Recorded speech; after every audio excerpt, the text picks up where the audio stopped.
Hello everyone, and welcome. As the day winds down and the world outside grows quiet, it's the perfect time to settle in, get comfortable, and listen to a story. Tonight's story isn't about dragons or distant galaxies, but about something much closer to home.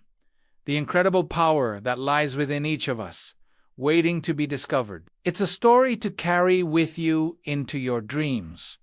A story to help you wake up with a renewed sense of purpose. So, take a deep breath, let go of the day's worries, and let's begin. Once, in a small, quiet town nestled between rolling hills, lived a young woman named Ilara.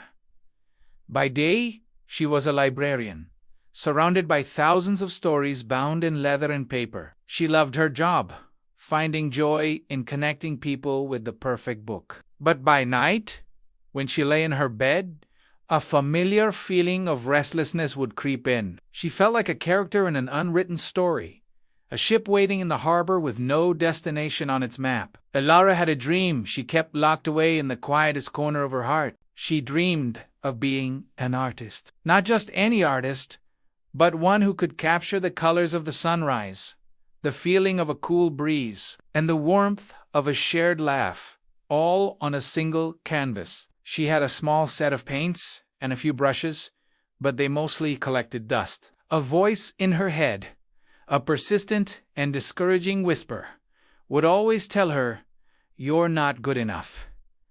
There are so many better artists. Why even bother trying?" And so, night after night, the dream remained just a dream. One evening, as a gentle rain tapped against her windowpane, Ilara picked up a very old book from the library's forgotten corner. It wasn't a famous tale, but a simple collection of thoughts from a long-ago gardener. One line stood out to her, illuminated by her bedside lamp. "A seed does not become a flower by worrying about the other flowers in the garden. It blooms by turning towards the sun." Those words resonated deep within her. She looked at her dusty paint set. It was her seed. Her fear of not being good enough was the shadow keeping it from the sun.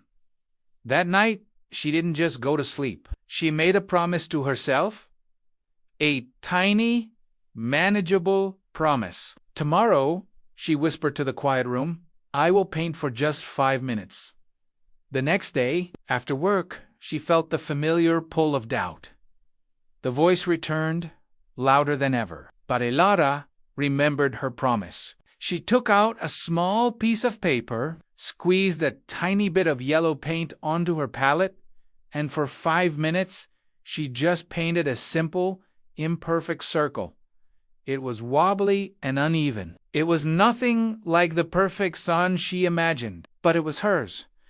And as she cleaned her brush, she didn't feel disappointment. She felt a flicker of something new, a tiny spark of pride. She kept her 5-minute promise the next day and the next. Some days, she painted messy splotches of color. Other days, she tried to capture the shape of a leaf from her window. The 5 minutes often stretched into 10, then 20. The critical voice in her head was still there, but its whispers were growing fainter, drowned out by the quiet joy of creation. She wasn't trying to paint a masterpiece. She was simply tending to her seed, giving it a little bit of sun each day. Weeks turned into months. Her room began to fill with small canvases. There were paintings of the morning sky, the face of her cat, a steaming cup of tea, the worn spines of her favorite books. They weren't perfect. Some had smudges, others had colors that didn't quite work together, but each one was a testament to her courage, a record of a promise kept. She started to see the world differently. She noticed the subtle purple in the evening clouds, the intricate patterns on a butterfly's wing, the way light danced on the surface of the stream behind her house. Her world became more vibrant, more alive, because she was actively looking for the beauty in it. One afternoon, a regular visitor to the library, a kind old gentleman named Mr. Aris, noticed a smudge of blue paint on her hand. "A fellow artist? I see," he said with a warm smile. Ilara, who once would have hidden her hand in embarrassment, found herself opening up. She shyly told him about her nightly painting sessions. Mr. Arisa's eyes lit up. He wasn't just a reader, he was a retired art gallery owner. He asked if he could see her work. Fear immediately gripped Elara. These were her private experiments, her messy, imperfect attempts. They weren't for anyone else to see. But then she looked at her hands, no longer just the hands of a librarian, but the hands of someone who creates. She took a deep breath and said, "Yes."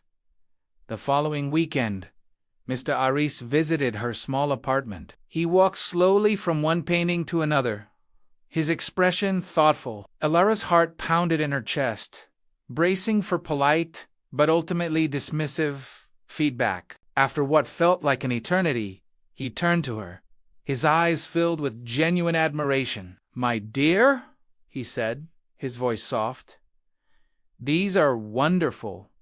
They aren't just paintings of things, they are paintings of feelings. This one," he said, pointing to a canvas of a single, brightly lit window in a dark house. "This is hope." He pointed to another, a swirl of blues and grays. "And this is the peace that comes after a storm."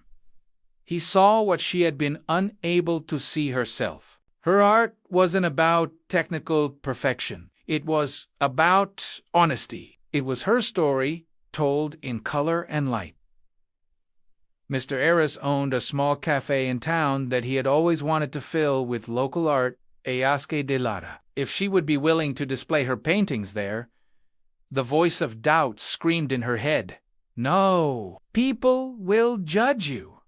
They will see all the flaws." But another voice, her own, was now strong enough to answer back. It was the voice that had been nurtured over months of 5-minute sessions. It said, "Yes, I will." The day her paintings were hung in the cafe was one of the most terrifying and exhilarating of her life. She watched from a corner table as people came in for coffee, their eyes drifting to the walls. She saw them stop. She saw them lean in closer. She heard them murmuring to each other. A young woman pointed to the painting of the steaming teacup and smiled, a knowing, comforted smile. A man stood for a long time in front of the sunrise canvas, his expression wistful. Her art was connecting with them. Her personal, quiet journey was now speaking to others, reminding them of their own moments of hope, peace, and simple joy. Elara didn't become a world-famous artist overnight. She didn't need to. She had done something far more important. She had listened to the quiet dream in her own heart, and she had given it a voice. She had turned towards her own son. As you settle into your pillow tonight, think about Elara. Think about the dusty paint set and the 5-minute promise. What is your seed? What is the dream you keep locked away, waiting for the perfect time or for you to feel good enough? Maybe it's writing a song, learning a new language, starting a garden, or reconnecting with an old friend. The voice of doubt will always be there.